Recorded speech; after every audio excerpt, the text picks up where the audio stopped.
యేసుక్రీస్తు ప్రభు నామములో అందరికి వందనాలు, అందరికి వందనాలు, వందనాలు, స్తోత్రం, అందరికి వందనాలు. దేవుని వాక్యాన్ని చూద్దాం. పరిశుద్ధ గ్రంథం నుంచి 141 కీర్తన, 141 కీర్తన 8వ వాక్యం. 141:8. దేవా యెహోవా నా ప్రభువా, నా కన్నులు నీ తట్టు చూచుచున్నవి, నీ శరణుజొచ్చి ఉన్నాను, నా ప్రాణము ధారబోయకము. చాలు. ఈ వాక్య భాగంలో మనం చూస్తే ఈ వాక్యము దావీదు మహారాజు రాస్తున్నటువంటి ఈ మాట మనం బాగా గమనిస్తే, యెహోవా నా ప్రభువా, నా కన్నులు నీ తట్టు చూచుచున్నవి, నా కన్నులు నీ తట్టు చూచుచున్నవి, నీ శరణుజొచ్చి ఉన్నానయ్యా, నా ప్రాణమును ధారబోయబాకయ్యా. అంటే ఎంత వేదనలో ఈ కీర్తన రాస్తున్నాడో ఆలోచన చేద్దాం. నేను నీ తట్టే చూస్తున్నాను, నేను మనుషుల తట్టు చూడటం లేదయ్యా, నువ్వే నా దేవుడవు, నువ్వే నా ప్రభుడవు, కాబట్టి నేను నీ తట్టే చూస్తున్నా. యెహోవా నా ప్రభువా, నీ శరణుజొచ్చి ఉన్నాను, నా కన్నులు నీ తట్టే చూస్తున్నాయి, నా ప్రాణాన్ని ధారబోయబాకయ్యా.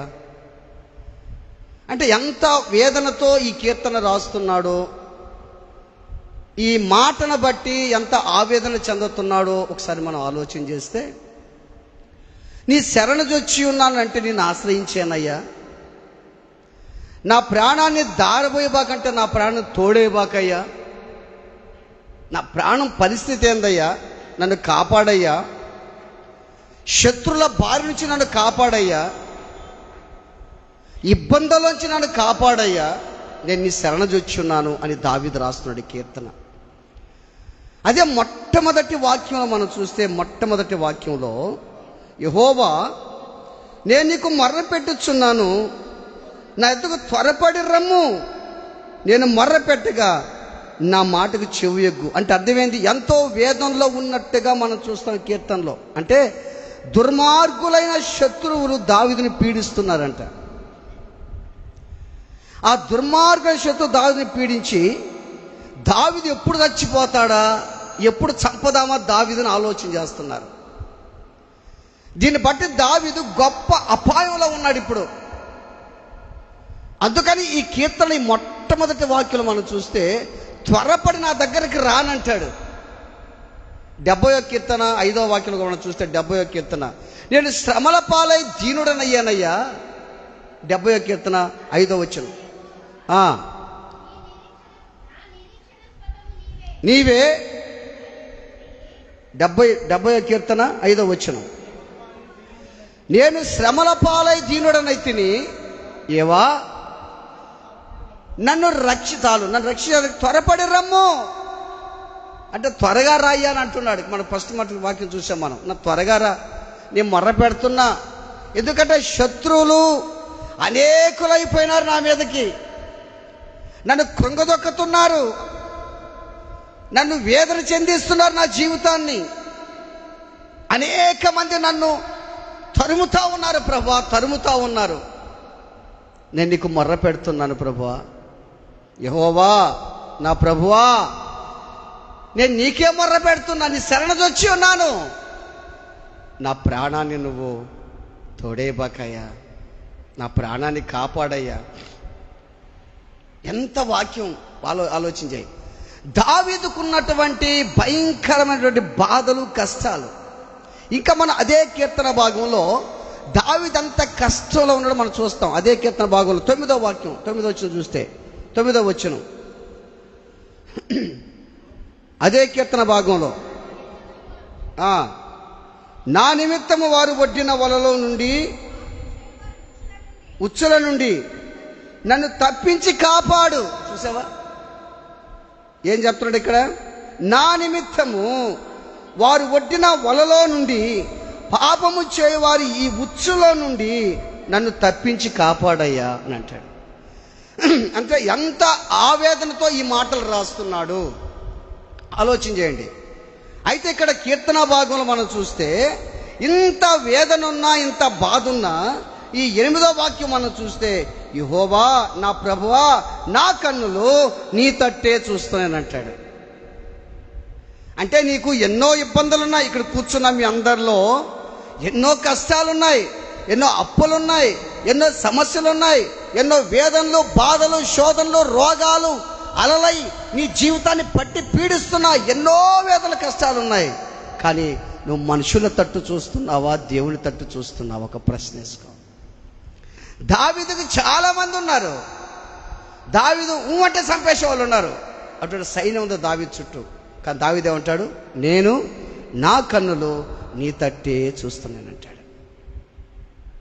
నా కన్నులు నీ తట్టే చూస్తున్నాయి. చిన్నప్పుడు మేము ఆడుకునేటప్పుడు ఇప్పుడు కూడా మీరు కొంతమంది ఆడుకుంటుంటారు చిన్నప్పుడు. అంటే ఇప్పుడు మనకు ఒకసారి ఆడిన అనుభవాలు మనకున్నాయి కాబట్టి చెప్తున్నా. ఆడుకునేటప్పుడు చిన్నప్పుడు మేము నిలబడి, రే నువ్వు నా తట్ట వాడు తట్ట అనేది మేము, నువ్వు నా తట్ట వాడు తట్ట అనేది, నేను నీ తట్టే, వెరీ గుడ్, రారా నా పక్కన, నేను వాడు తట్టు పో.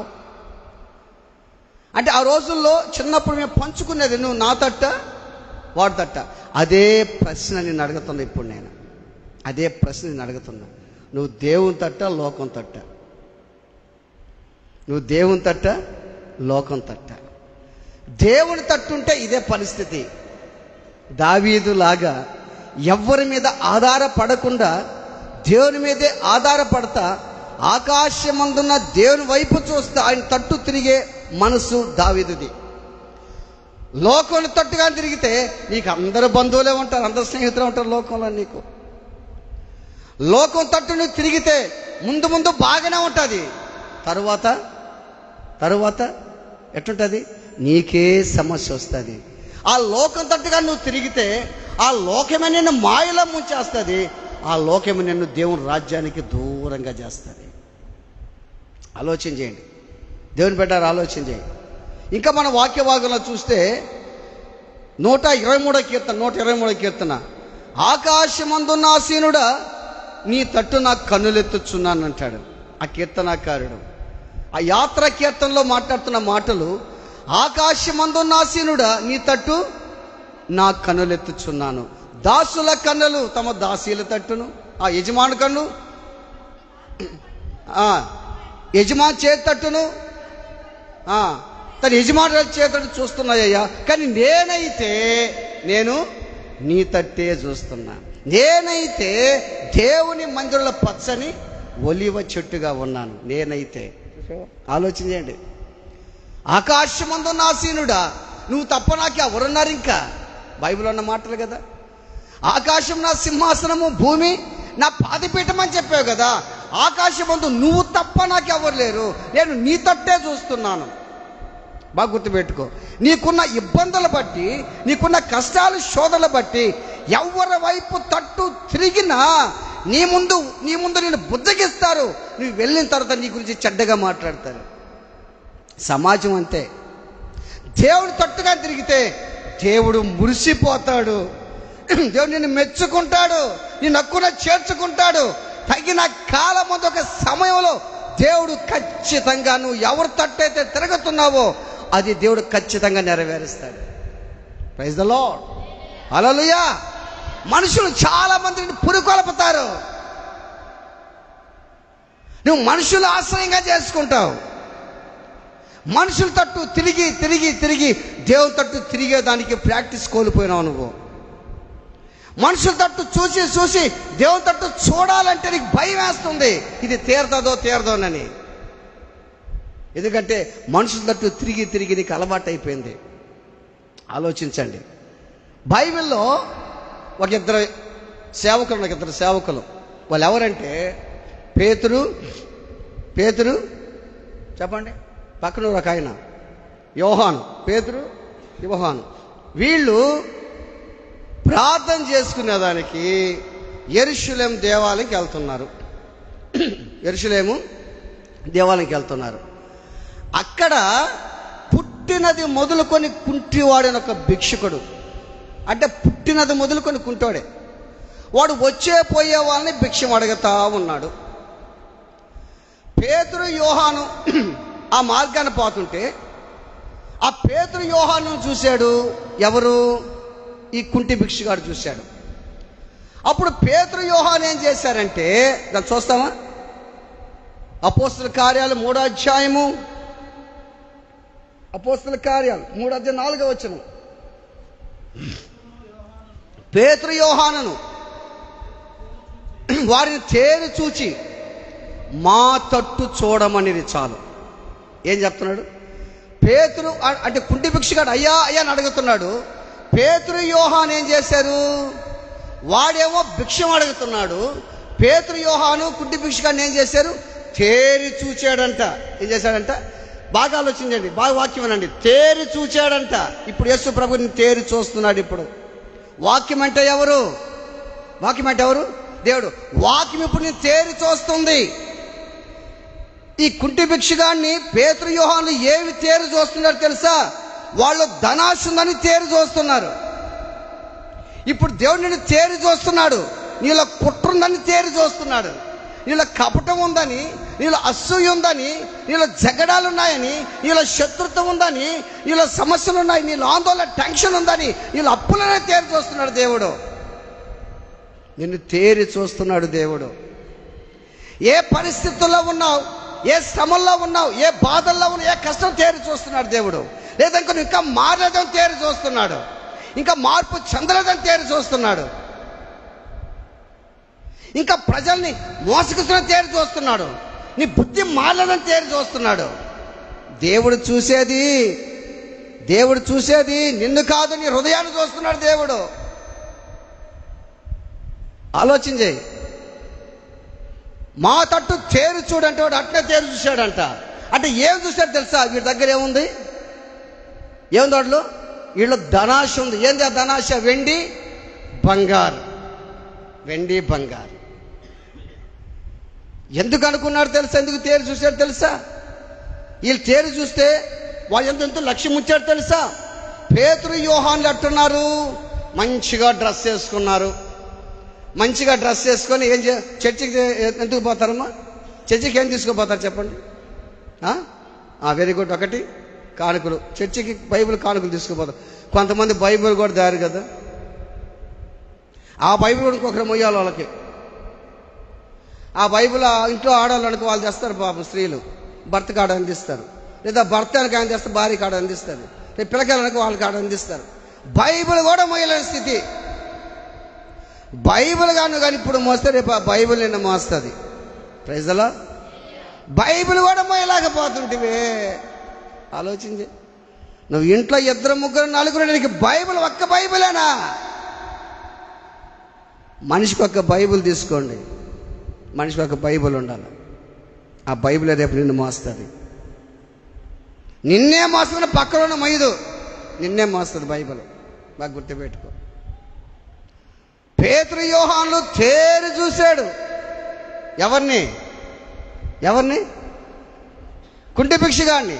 ఈయనేం చేస్తున్నాడు? వారి యొక్క ఏమన్నా దొరకతాది అవని వారి లక్ష్యం ఉంచాడంట. ఎవరితో? పేతురు యోహాను మీద. అంటే అర్థం ఏంటంటే పేతురు యోహానులు బాగున్నారు, నీట్గా బట్టలు వేసుకోమన్నారు, బాగా బైబిల్ పట్టుకున్నారు కాబట్టి వీళ్ళ దగ్గర ఏదన్నా ఉంటుందేమో అంటే అర్థం చేసుకొని మనసు అన్నమాట ఇది. కొంతమంది అర్థం చేసుకోలేరు.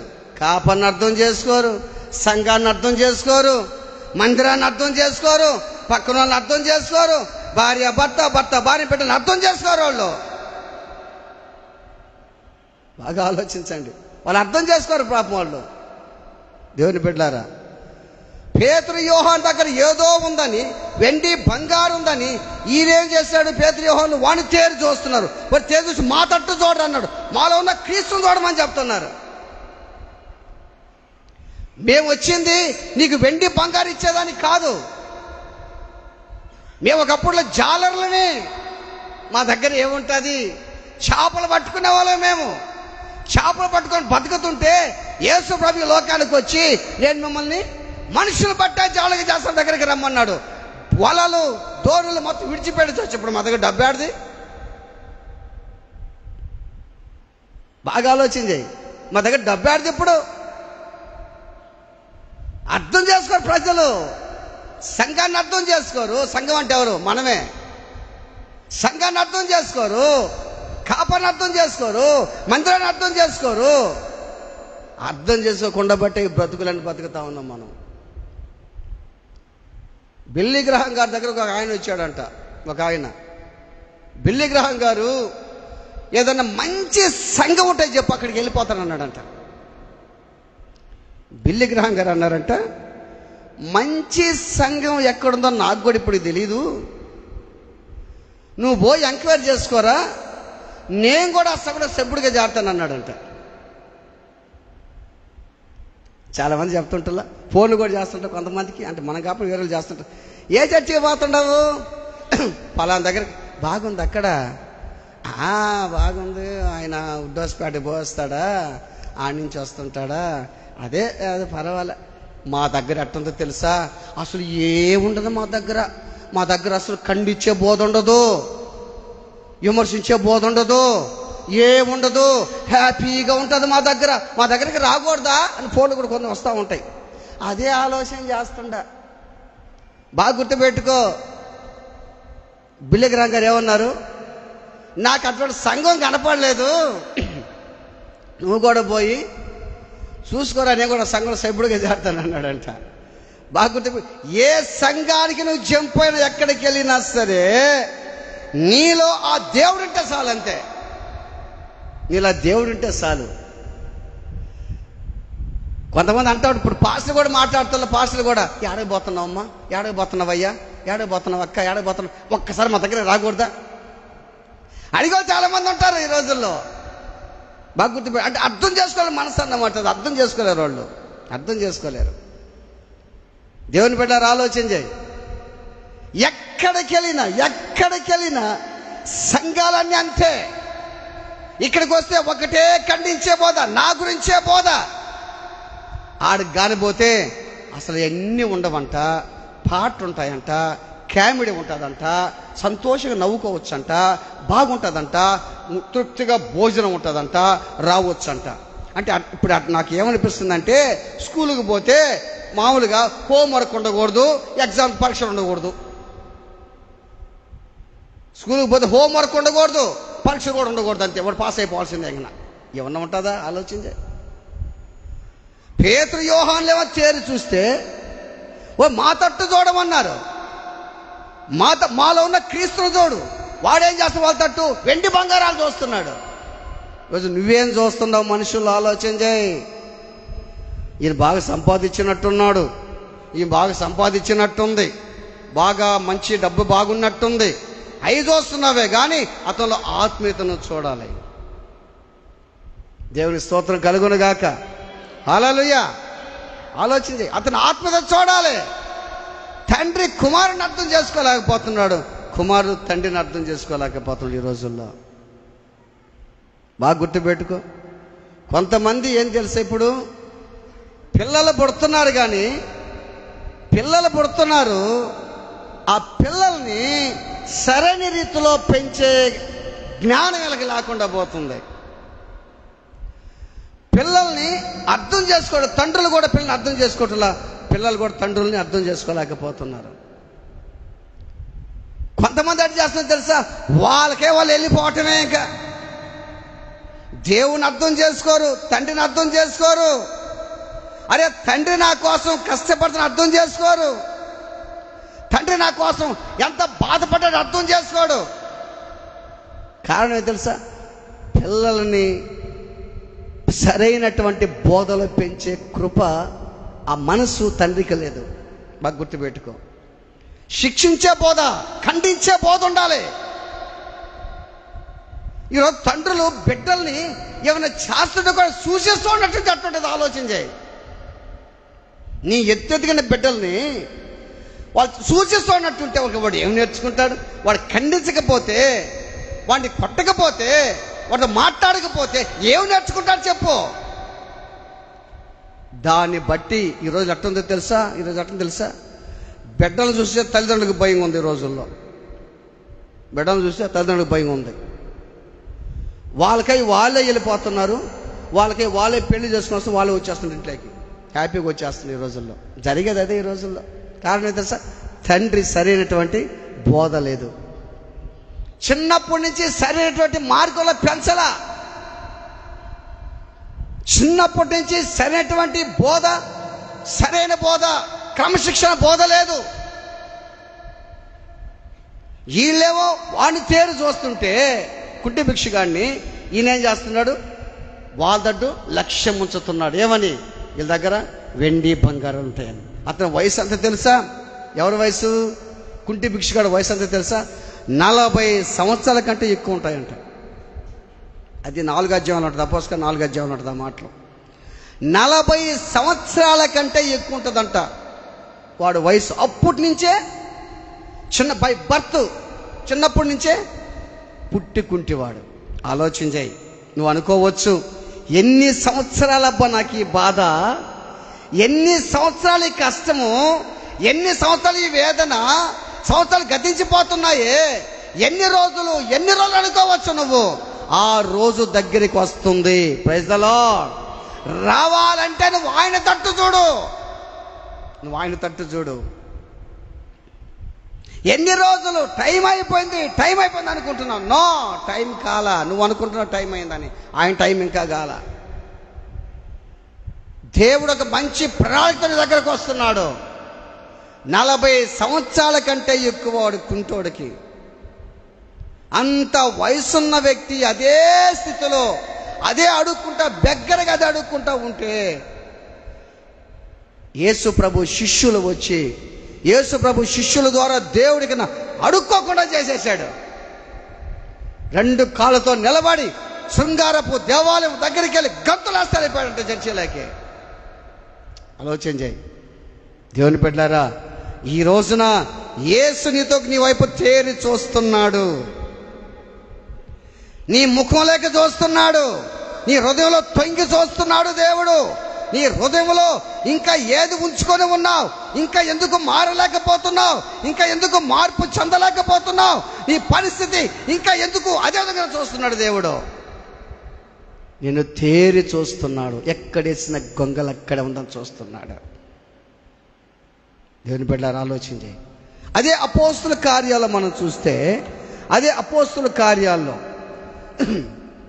7వ అధ్యాయం చూస్తే, అదే అపోస్తుల కార్యాలు 7వ అధ్యాయము 55వ వచనం. అయితే పరిశుద్ధాత్మతో నిండుకొనిన వాడై ఆకాశం వైపు తేరి చూచి. చాలు. పరిశుద్ధాత్మతో నిండుకొనిన వాడై ఆకాశం వైపు తేరి చూచి. ఇక్కడ పేతురు యోహానులు కుంటి భిక్షగాన్ని తేరి చూస్తుంటే, స్తెఫను మాత్రం ఆకాశమందు, మనం చదివాం కదా, ఇంకా ఆకాశమందున్న ఆ సీనుడా నీ తట్టు నా కన్నులెత్తుచున్నాను. మనం చదువుకున్నాం కదా. ఆకాశమందున్న ఆ సీనుడా నీ తట్టు నా కన్నులెత్తుచున్నానయ్యా. అందుకని స్తెఫన్ని ప్రధాన యాజకులు అర్థం చేసుకోలేకపోయారు. బాగా గుర్తుపెట్టుకోండి. కుంటి భిక్షగాడు సేవకుని అర్థం చేసుకోలేకపోయారు.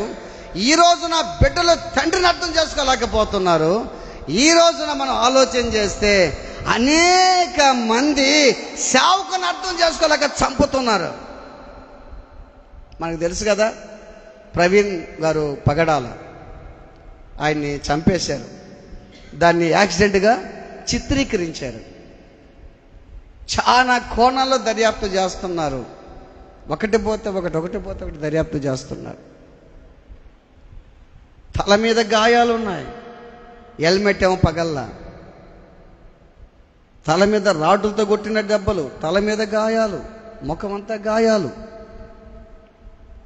కింద పడేసి చంపేసి బూట్ కాలుతో పైన ఎదురు మీద అచ్చుబడింది, కట్టెలతో కొట్టినట్టు. ఇవన్నీ కూడా గుర్తులున్నాయి. ప్రధాన యాజకులతో మాట్లాడుతుంటే స్తెఫను స్టెఫను దేవుని వాక్యాన్ని చెప్తుంటే దేవుని వాక్యాన్ని అర్థం చేసుకోక స్టెఫను చంపేశారు వాళ్ళు. అర్థమవుతుందా? సేవకులు వాక్యం చెప్తుంటే చంపుతున్నారు సేవకుల్ని. కొంతమంది మాటలతో ఆత్మీయంగా చంపేస్తున్నారు. ఇప్పుడు ఒక్కసారి చంపేస్తే పోని దేవుని దగ్గరకైనా పోతాం. అంటకాదే రోజు చంపుతాను ఉన్నారు వీళ్ళు. ఒకసారి చంపేస్తే పోనీకన అయిపోయింది. ఒకసారి చంపేస్తే ఏడ్చుకొని ఇక్కడ బాగా అయిపోయేసి ప్రభా ఇక నేను చేద్దాం అట్టగాదే వీళ్ళు రోజు చంపుతున్నే, చూసినప్పుడల్లా చంపుతున్నా మనుషుల్ని. ఆలోచించే అర్థం చేసుకొని మనస్తత్వం. ఆకాశం వైపు తేరు చూచి మళ్ళీ చదవండి 55 వచ్చిన 7:55 అయితే అతడు పరిశుద్ధాత్మతో నిండుకొనిన వాడై ఆకాశం వైపు తేరు చూచి దేవుని మహిమను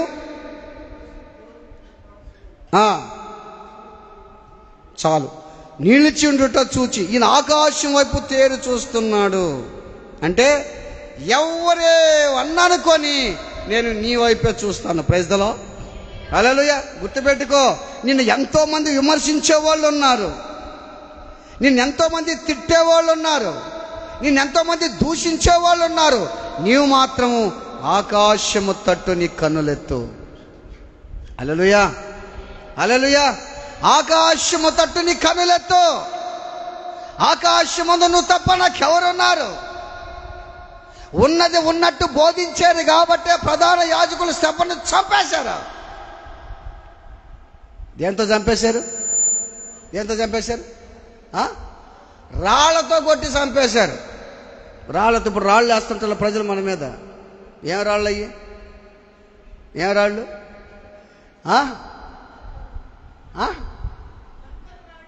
కంకర రాళ్ళ.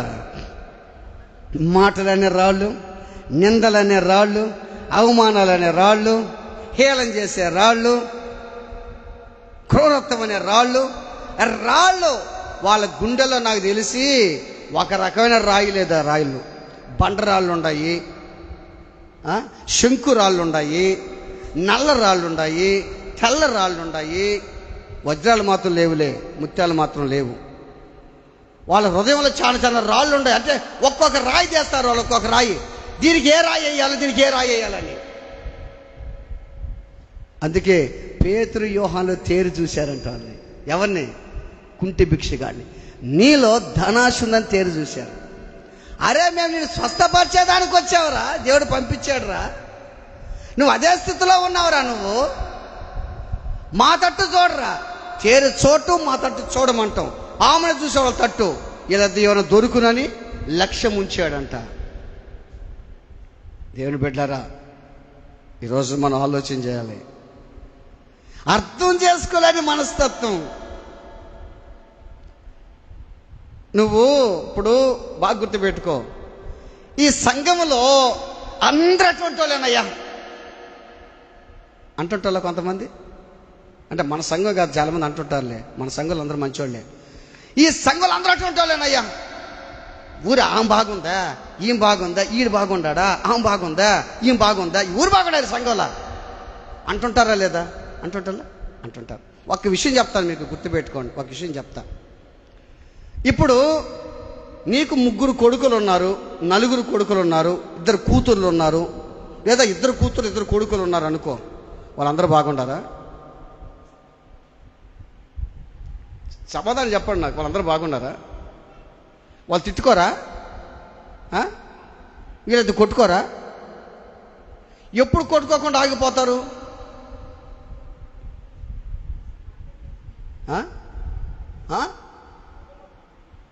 ఒకటి మంచి పాయింట్. ఎప్పుడు కొట్టుకోకుండా ఆగిపోతారు? ఇప్పుడు ఉదాహరణకి ఇది కుటుంబం, సంఘములో వాళ్ళంటే వాళ్ళకి పడకపోయి, ఇలాంటి వాళ్ళకి పడకపోయి, ఆమంటే ఆమెకి, ఆమెకి వీళ్ళకి పడకపోయి, అందరికీ పగల ద్వేషాలు ఉన్నాయి అనుకుందాం. ఉన్నాయి అంటే మన దగ్గర లేవులే అనుకుందాం. ఇప్పుడు అందరూ ఎప్పుడు బాగుంటారు? ఎప్పుడు బాగుంటారు? ఒకరినొకరు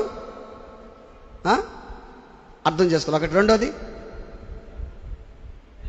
ప్రేమ.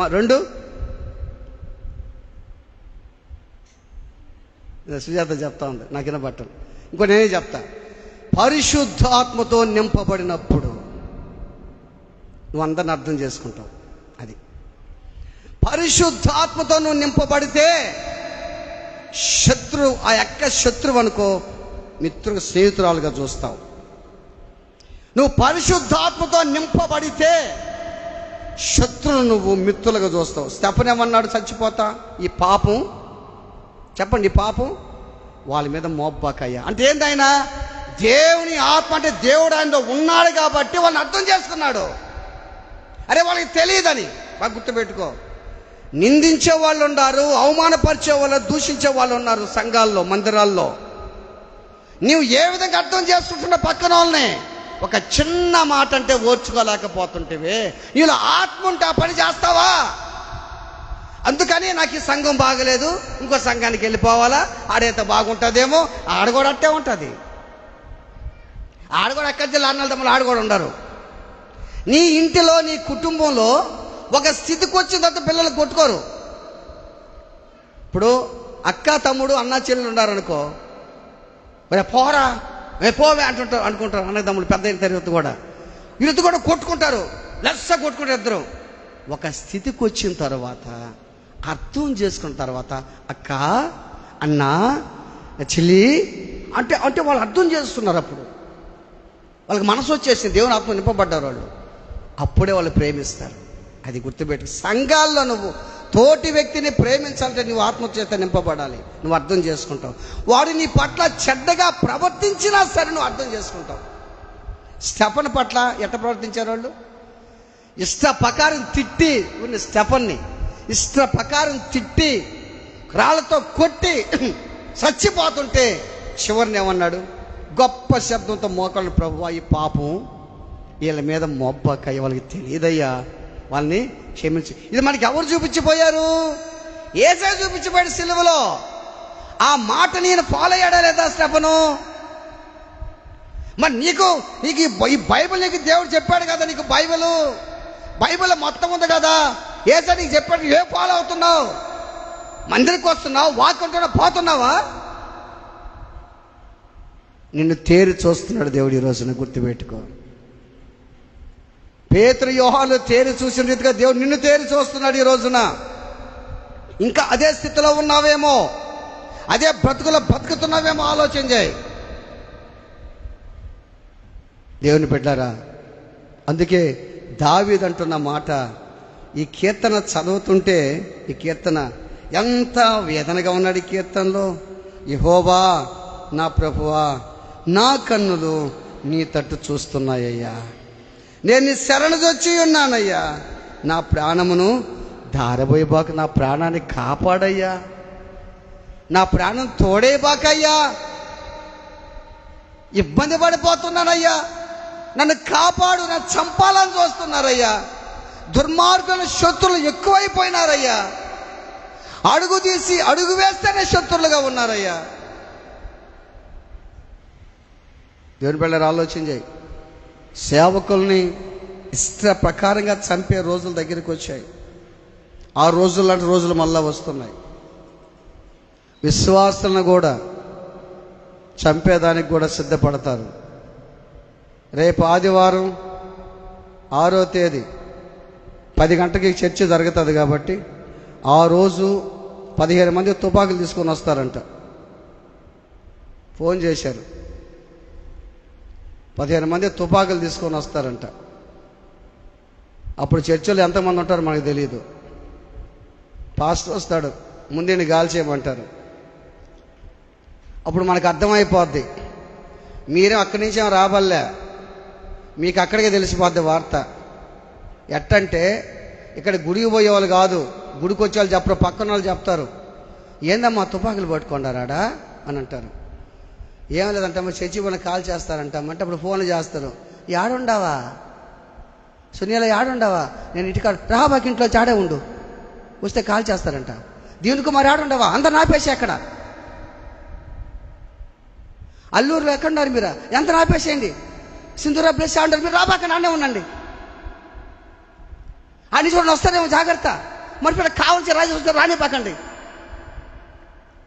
సార్ ఒక్కడే ఉంటాడు ఆడ. ఆ రోజులు వస్తాయా రావా? చెప్పండి, రామని చెప్పండి. వస్తాయా? వస్తాయి. ఆ రోజులు వస్తాయి. అప్పుడు ఎంతమంది నిలబడతారో, ఎంతమంది ఉంటారో. ప్రాణానికి భయపడి ఇప్పటికే చచ్చిపోవాలి, గుర్తుపెట్టుకో మనిషి. అప్పుడు కానీ చచ్చిపోతే అంత సాక్షిగా నేరుగా ఆత్మ పైకి వెళ్ళిపోతాడు. ఆమేన్, హల్లెలూయా.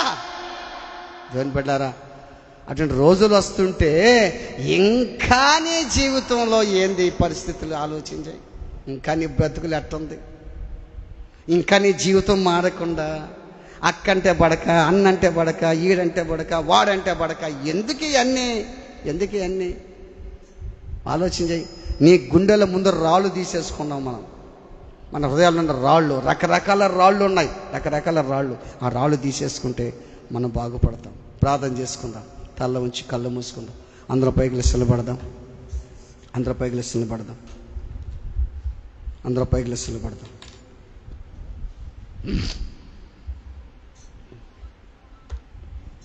అందరూ పైకి నిలబడదాం. యెహోవా నా ప్రభువా, నా కన్నులు తట్టు చూస్తున్నాయ్యా.